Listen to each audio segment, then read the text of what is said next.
Haleluya. Haleluya. Tuhan, salam sejahtera Tuhan kita Yesus Kristus. Kayaknya gak begitu berbeda ya dengan di gereja. Karena jepret-jepret juga Tuhan, kita bersyukur kita ada tempat ini. Amin, saudara. Semua karena kebaikan Tuhan, karena kasih Tuhan, kita mengambil waktu kita, memberikan waktu dan pikiran kita hari ini, keberadaan kita ada di tempat ini. Amin, saudara. Biarlah kita mengambil kesempatan yang terbaik. Saudara, kita sudah melihat tayangan sedikit cuplikan tadi dari Passion of Christ, sebuah gambaran di mana kejadian itu terjadi. Jadi pada pembacaan ayat kita dikatakan dari jam 12 siang di hari Jumat itu sudah gelap. 3 jam gelap gulita, jam 3 sore Yesus berkata, Eloi, Eloi, lama sabachthani, kepadamu ya Bapa aku serahkan nyawaku. Jam 3 sore.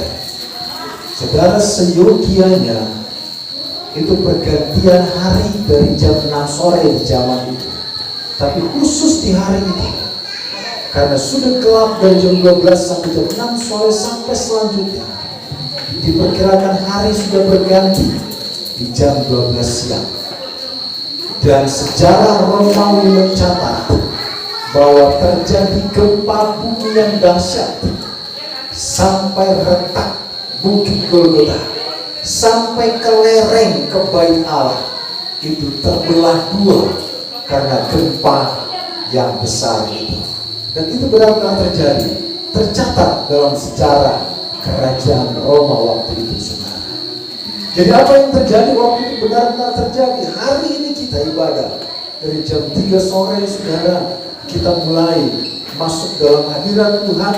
Kita merasakan esensi dari apa yang Yesus alami, saudara. Ya, dan kita memberikan hati dan pikiran kita, kehidupan kita untuk menggambarkan, melihat kasih Tuhan bagi engkau dan saya. Tidak ada satu agama di dunia ini yang Tuhannya rela mati bagi umatnya. Bahkan tidak ada satu agama di dunia ini yang Tuhannya bangkit dari kubur. Semuanya mereka kembali kepada tanah dan tidak pernah bangkit lagi. Hanya dikenang, hanya diingat, hanya dicatat. Tetapi Yesus kita bangkit pada hari yang ketiga. Amin.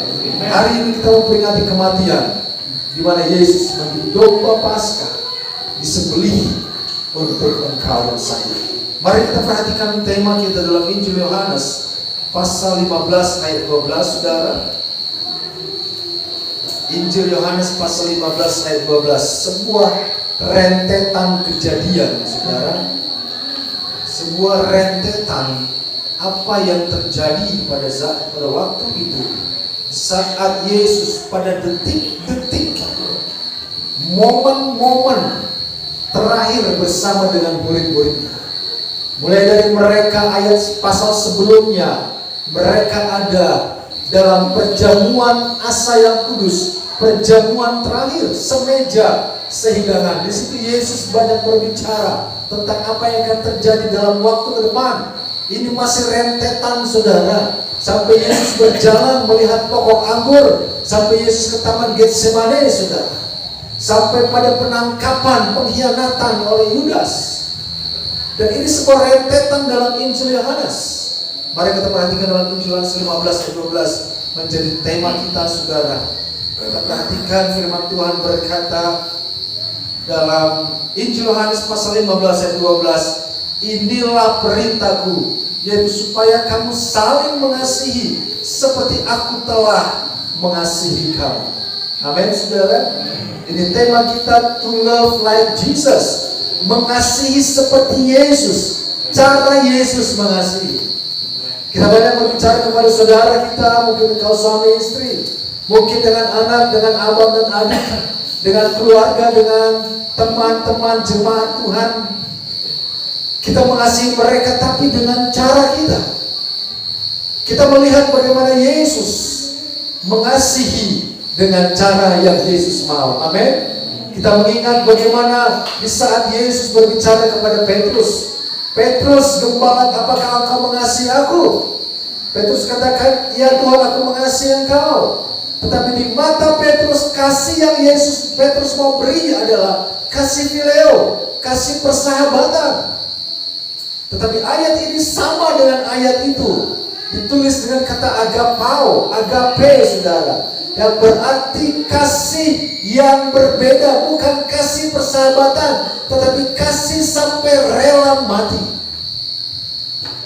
Di mata Petrus, kasih yang Yesus maksud adalah kasih phileo, kasih persahabatan, sebatas kasih orang bersahabat, sebatas kasih orang bersaudara. Tetapi yang Tuhan tuntut sampai 3 kali Yesus berkata kepada Petrus, apakah engkau mengasihi aku? Ujungnya yang Tuhan mau adalah seperti supaya kamu saling mengasihi seperti aku telah mengasihi kamu. Amin, saudara. Suratan Yohanes ini ditulis jauh setelah Injil lain ditulis. Ada Matius, Markus, Lukas sudah ditulis, tetapi Yohanes ditulis jauh setelah itu. Karena penulis ini sama dengan penulis Wahyu, yaitu di saat Rasul Yohanes ada di Pulau Patmos. Jadi penulisan ini sudah jauh setelah Injil ditulis, saudara. Dan ditulis bagi orang-orang yang memiliki pemikiran-pemikiran. Ditulis bagi orang-orang pemikir dan ilmu pengetahuan waktu itu. Sehingga banyak hal-hal yang sangat kontradiksi di dalamnya. Tetapi Rasul Yohanes diilhami oleh Roh Kudus, saudara. Mari saudara kita perhatikan.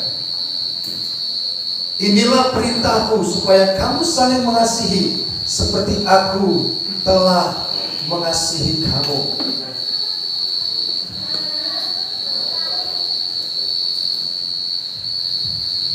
Metode yang Tuhan mau saling mengasihi tidak sama dengan metode yang kita pikirkan, saudara. Caranya tidak sama. Caranya itu tidak sama dengan apa yang kita pikirkan. Metode manusia, kalau lo memperhatikan gue perhatiin lo. Kalau lo sayang sama gue pasti sayang sama lo. Tapi kalau lo cari gara-gara, gue lebih galak dari lo. Lo jual, gue beli, gitu, saudara. Metode manusia selalu pembalasan. Metode manusia selalu ada feedback sebab akibat. Metode manusia mengasihi selalu ada kepentingan, saudara. Tetapi saudara, kalau kita perhatikan dalam 1 Petrus 2 ayat 21 sampai 25 mengawali dari tema ini, saudara, sebab untuk itulah kamu dipanggil, karena Kristus pun telah menderita untuk kamu dan telah meninggalkan teladan bagimu supaya kamu mengikuti jejaknya. Tadi Yesus katakan, ini perintahku supaya kamu saling mengasihi sebab seperti aku mengasihi kamu. Ini detik-detik sebelum Yesus disalib, sebelum kasih itu dipraktekkan, saudara. Yesus menunjukkan sebuah teladan, sebuah sikap. Ia tidak berbuat dosa dan tipu tidak ada dalam mulutnya. Ketika ia dicaci maki, ia tidak membalas dengan mencaci maki. Kalau manusia tidak seperti ini, saudara. Bicara dikit, gua hajar, ya kan? Lu ledek gua, lu caci gua, lu ngomongin keluarga gua, habis lu sama gua. Itu manusia. Tapi Yesus berkata apa? Ketika ia dicaci maki, ia tidak membalas dengan mencaci maki. Ketika ia menderita, ketika dia menjadi korban dari ketidakadilan, ketika dia jadi korban dari tuduhan, ia tidak mengancam, tetapi ia menyerahkannya kepada Dia yang menghakimi dengan adil. Ia sendiri telah memikul dosa kita dalam tubuhnya di kayu salib, supaya kita yang telah mati terhadap dosa hidup oleh kebenaran. Jadi saudara, metode Yesus mengasihi, ketika dia dicaci dia tidak balas, ketika dia dihina, ketika dia menderita dia tidak mengancam. Pertanyaannya, siapa sebenarnya Yesus ini, saudara? Saudara, kalau kita bisa membayangkan siapa sebenarnya dia, ternyata kita tahu bahwa dia adalah anak Allah. Dia yang mengambil rupa. Filipi katakan, saudara, walaupun dalam rupa Allah tidak menganggap kesetaraan dengan Allah. Filipi 2 ayat 6-8, yang walaupun dalam rupa Allah tidak menganggap kesetaraan dengan Allah itu sebagai milik yang harus dipertahankan, melainkan telah mengosongkan dirinya sendiri, mengambil rupa seorang hamba, menjadi sama dengan manusia, dan dalam keadaan sebagai manusia ia telah merendahkan dirinya dan taat sampai mati, bahkan sampai mati di kayu salib. Saudaraku, kalau kita bayangkan status Yesus, dia bukan cuma orang kaya, saudara. Dia bukan cuma manusia biasa, dia itu anak Allah. Saudara, kalau kita berperkara dengan orang kaya, dengan pejabat, habis kita, saudara. Habis. Dia lapor polisi, dia suruh polisi, saudara. Dia ajukan ke pengadilan, habis. Bisa masuk penjara 5 tahun, 10 tahun, saudara. Kalau berurusan dengan orang kaya, berurusan dengan pejabat, berurusan dengan orang yang punya power, punya kuasa. Tetapi Yesus justru lebih dari mereka itu. Ya, kita melihat perkara-perkara di dunia ini, penghinaankah, pencemaran nama baikkah, semua ada di pengadilan, saudara. Semua dibalas dengan hukum, dibalas dengan melebihi dari apa yang dikatakan, sehingga penjara penuh dengan orang-orang yang saling mendendam, saling memaki, saling menghina. Sehingga pengacara laku, saudara. Saudara konsultasi kepada pengacara 1 jam bisa ratusan juta.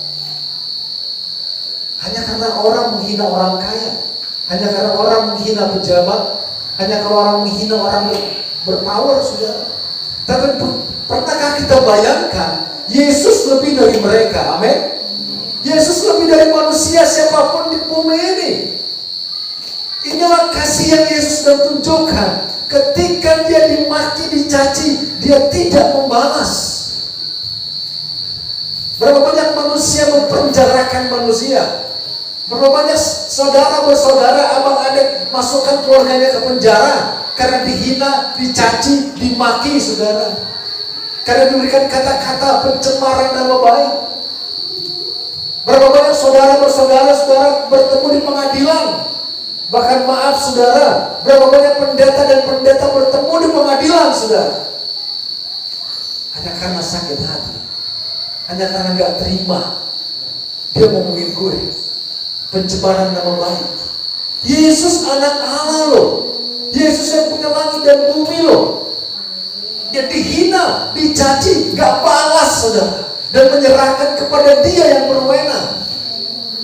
Makanya Tuhan katakan pembalasan adalah hakku. Amin, saudara. Saya mengenal banyak orang begitu, saudara.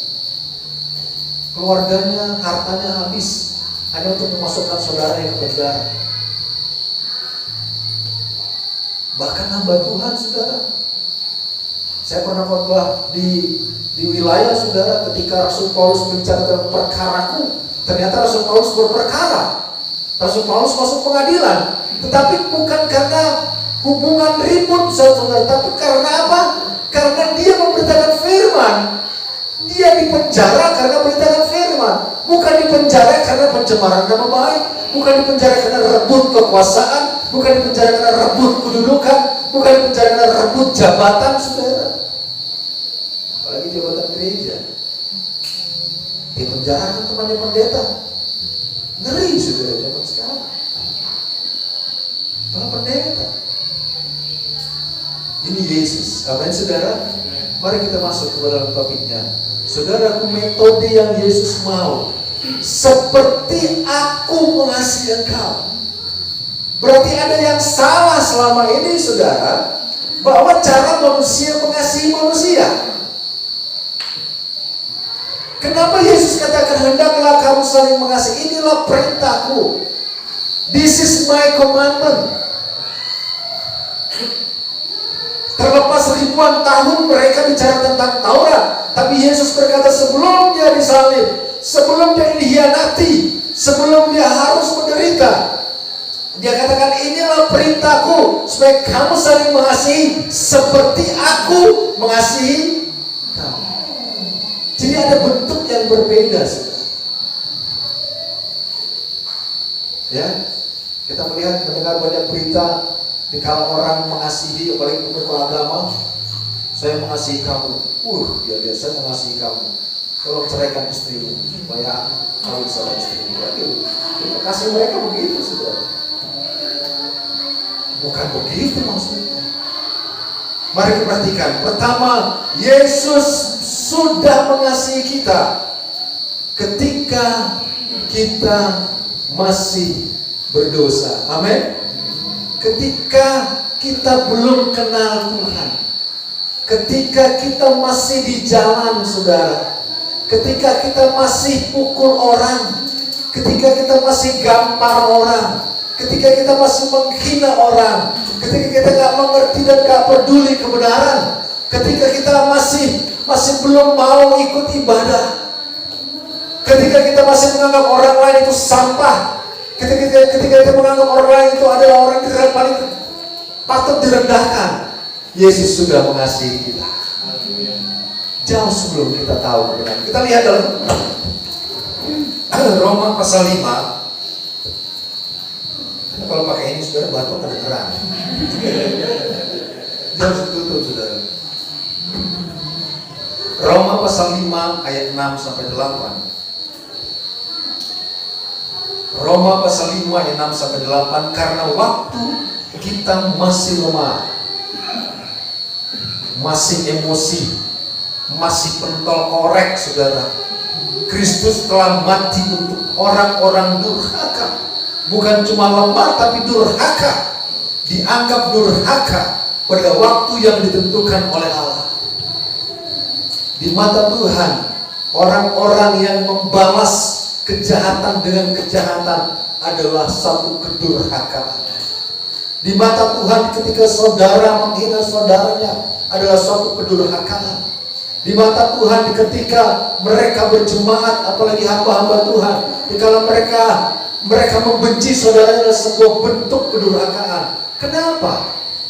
Kita tahu ceritanya ketika seorang jenderal, saudara, berhutang kepada raja 10.000 talenta. Raja katakan utangmu dihapuskan.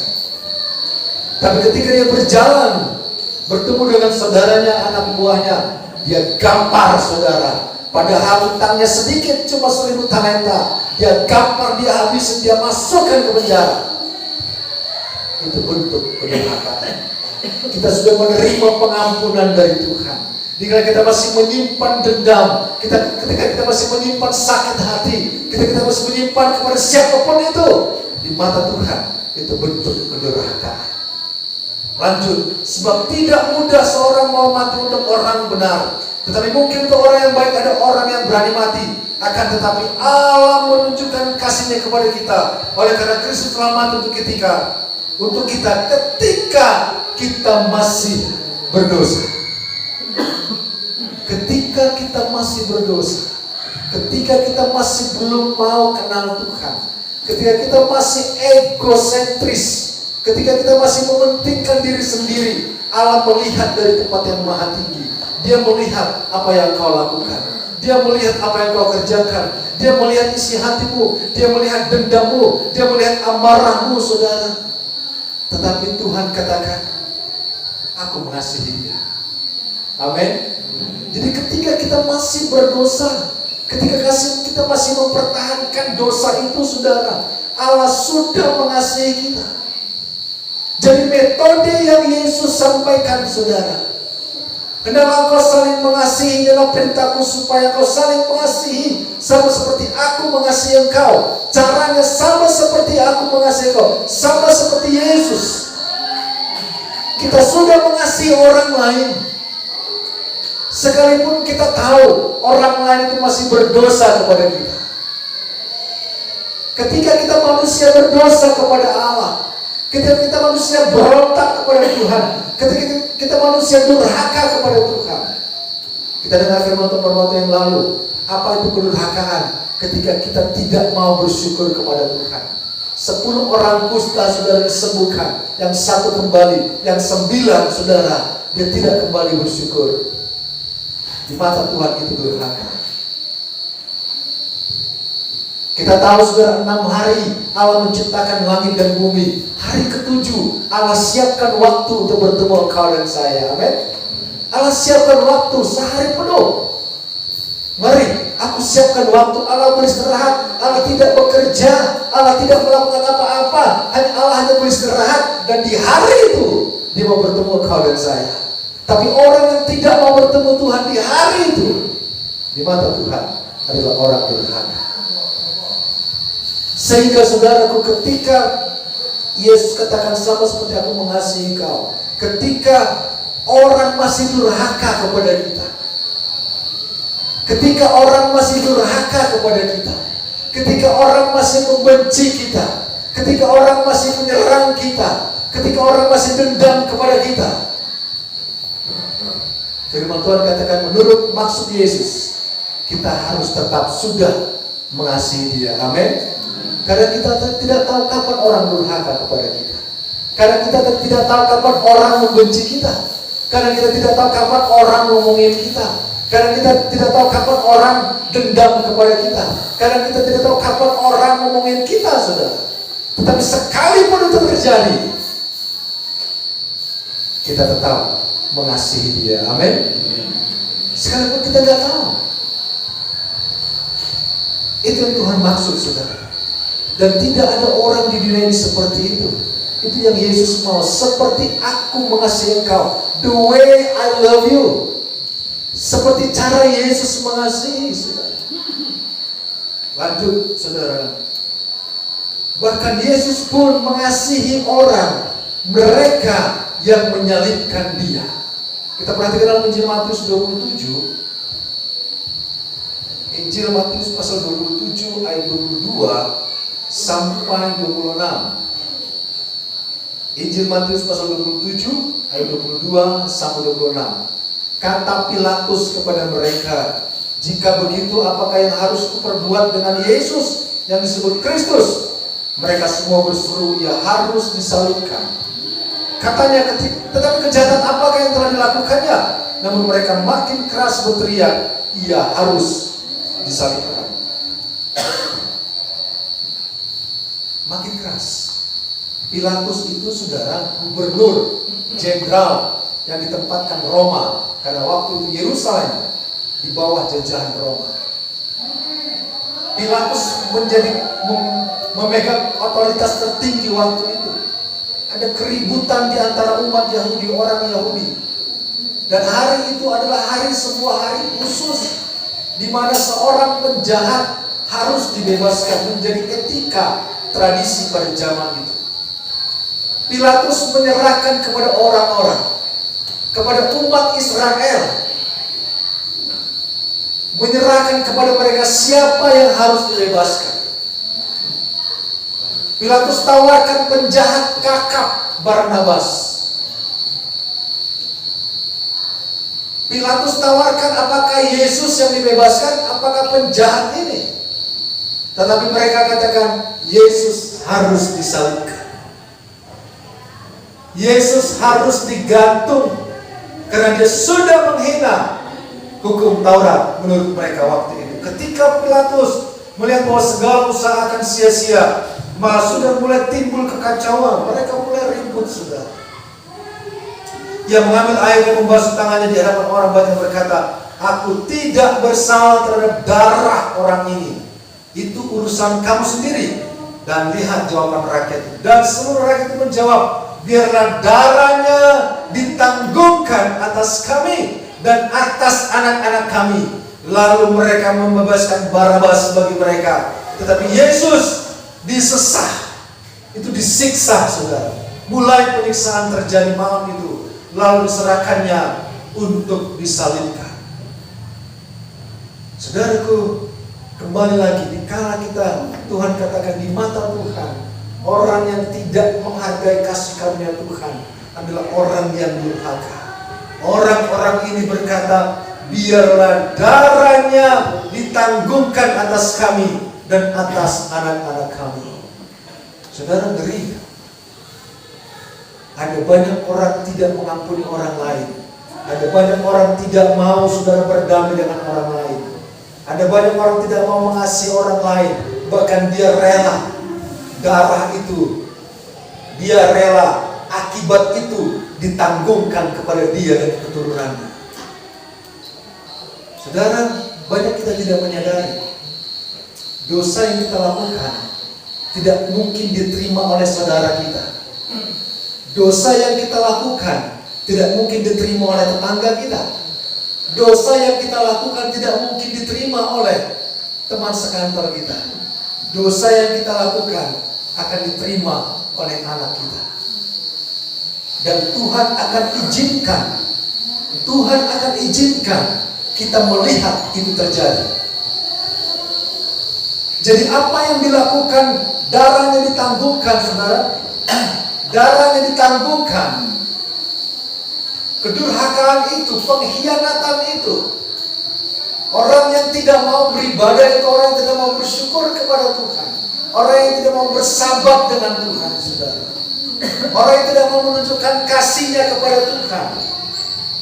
Firman Tuhan katakan, itu adalah orang yang sama. Mereka menanggungkan darah pembunuhan Yesus. Orang yang tidak mau menerima Yesus, mereka mengizinkan, bahkan mereka minta darahnya ditanggungkan, dosa itu ditanggungkan bagi dirinya dan anak-anaknya. Saudara, banyak kita tidak menyadari bahwa akibat dari semuanya itu adalah penderitaan bagi keturunan kita. Anak-anak akan menerima akibat dari dosa itu. Anak-anak akan menerima akibat dari pemberontakan orang tuanya. Anak-anak akan menerima akibat dari ada orang tua yang tidak mau beribadah. Ada orang tua yang menolak keselamatan. Ada orang tua yang menolak kasih karunia. Ada orang tua yang menolak pengampunan dari Yesus. Dan darahnya akan ditanggungkan. Anaknya akan menerima itu. Dan orang tua itu akan diizinkan melihat itu terjadi. Ini yang ngeri, yang banyak orang tidak sadari. Tetapi Yesus mengasihi, saudara. Yesus mengasihi bahkan mereka yang menyalibkan dia. Tetapi mereka yang menyalibkan dia, dikala mereka mau bertobat, dikala mereka mau menyadari dan menerima Yesus, pengampunan itu akan terjadi. Yesus tetap akan ampuni. Tetapi saudara, dikala orang tidak mau menerima kasih karunia itu, tidak mau menerima pengorbanan Yesus itu yang ngeri, saudara. Sampai kapan? Makanya saudara, kunci kita mengasihi keluarga kita, kunci kita mengasihi anak-anak kita, kunci kita melihat mereka memiliki masa depan yang baik, kita terima Yesus sebagai Tuhan dan Juru Selamat. Amin. Kita terima Yesus, kita beribadah, kita kembali seperti satu orang kusta itu, kembali bersyukur, bersahabat dengan Tuhan. Sekalipun banyak orang berkata, kami tidak mau terima. Apa itu pengorbanan Yesus? Mereka tidak menghargai kematian Yesus. Mereka pikir hidupnya adalah miliknya. Mereka pikir hidupnya adalah dia yang punya. Dia pikir dia bisa menentukan masa depan anak-anaknya. Dia pikir dia bisa menentukan masa depan seisi rumahnya, keluarganya. Enggak, saudara. Semuanya sementara. Pejabat pun bisa bangkrut, saudara. Anggota DPR pun bisa bangkrut. Orang kaya pun bisa bangkrut, saudara. Banyak mereka berujung di penjara. Banyak mereka berujung di rumah sakit. Banyak mereka berujung di panti jompo, saudara. Harta mereka tidak bisa dibawa kemana-mana.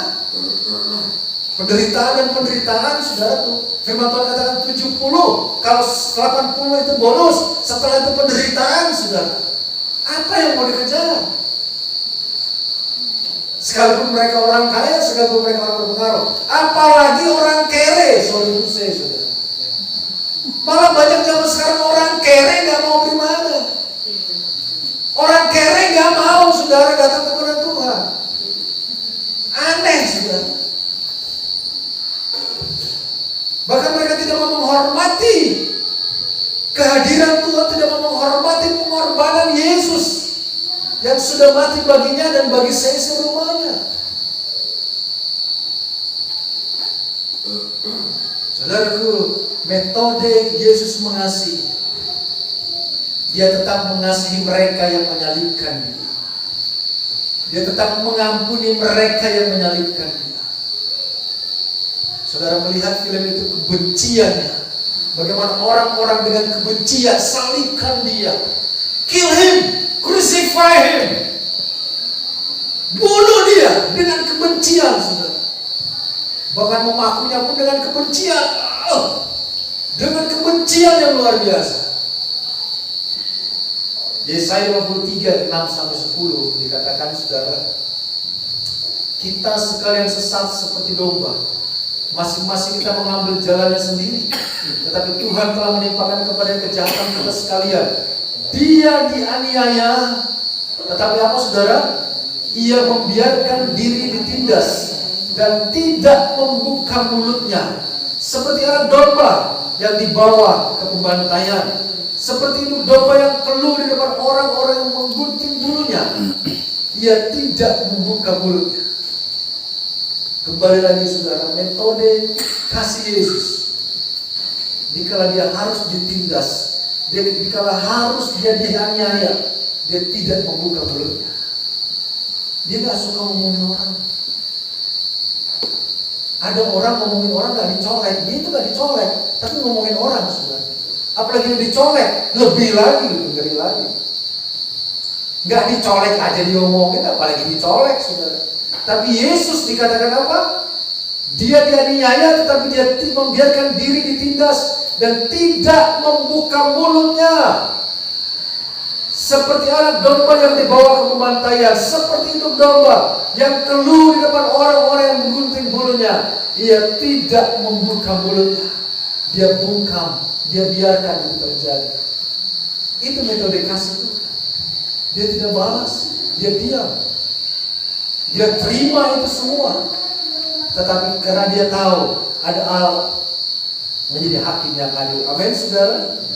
Sesudah penahanan dan penghukuman ia terambil, dan tentang nasibnya siapakah yang memikirkannya? Sungguh ia terputus dari negeri orang hidup, dan karena pemberontakan umatku ia kena tulah. Orang menempatkan kuburnya di antara orang-orang fasik, dan dalam matinya ia ada di antara penjahat-penjahat. Sekalipun dia tidak berbuat kekerasan dan tipu tidak ada dalam mulutnya, tetapi Tuhan berkehendak meremukkan dia dengan kesakitan.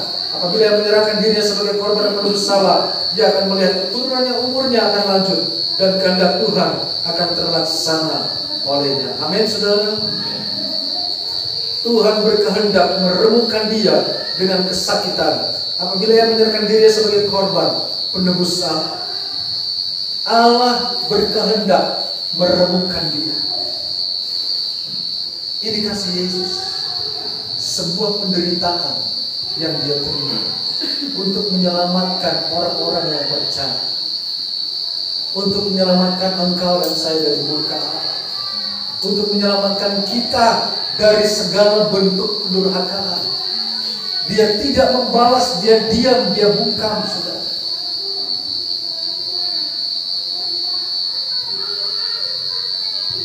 Saudaraku, saya mau katakan begini. Firman Tuhan datang kepada kita malam itu. Hendaklah kau saling mengasihi seperti aku mengasihi engkau. Ini perintah Tuhan. Di tengah-tengah dunia yang penuh dengan kebencian. Di tengah-tengah dunia, sekitar kita yang saling membenci. Sekitar kita melihat orang saling membenci, saling memusuhi, saling menendang. Tuhan suruh kita untuk mengasihi seperti Dia mengasihi kita. Ini kadang yang tidak gampang, saudara. Banyak orang lebih nyaman ikut-ikutan benci. Banyak orang lebih nyaman ikut-ikutan dendam, saudara.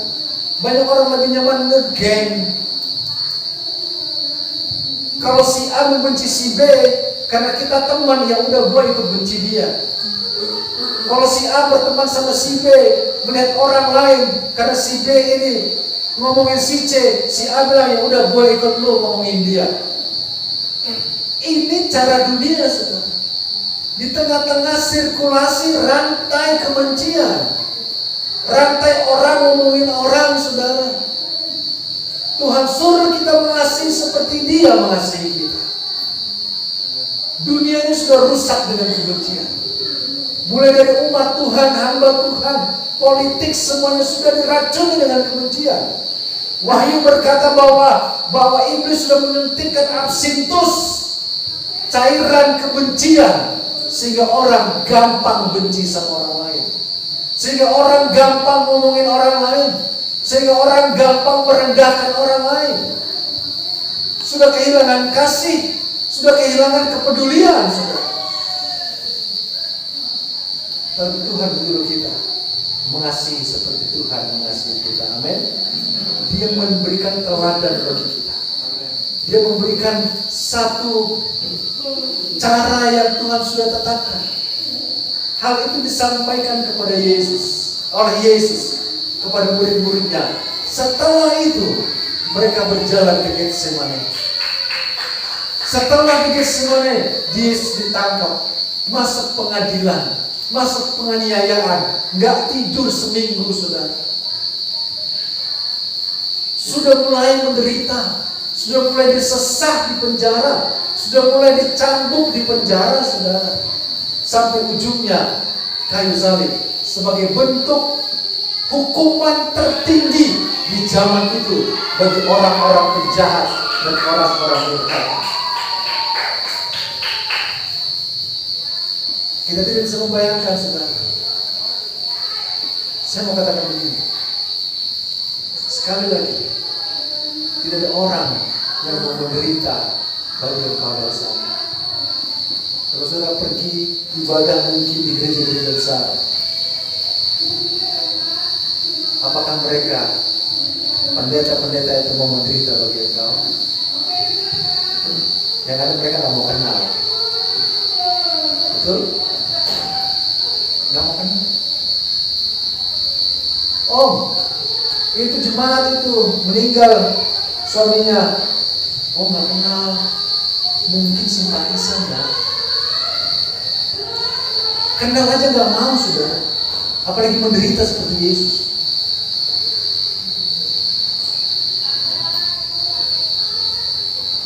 Kenal aja nggak mau. Jadi, saudara, bagaimana Yesus memberikan satu contoh teladan bagi kita. Dia memberikan hidupnya bagi engkau dan saya. Dan tidak ada satu agama di dunia ini seperti itu, saudara. Ada jaminan keselamatan. Tetapi tinggal kita, saudara, mau percaya dan ikut Yesus. Jadi kita berhenti benci orang lain. Karena Tuhan sudah mengasihi kita. Amin. Pada saat kita berdosa, pada saat kita durhaka, pada saat kita sekalipun, saudara, adalah pelaku dari bagian dari pelaku menyalibkan Yesus, tapi Tuhan tetap mengasihi kita. Amin, saudara.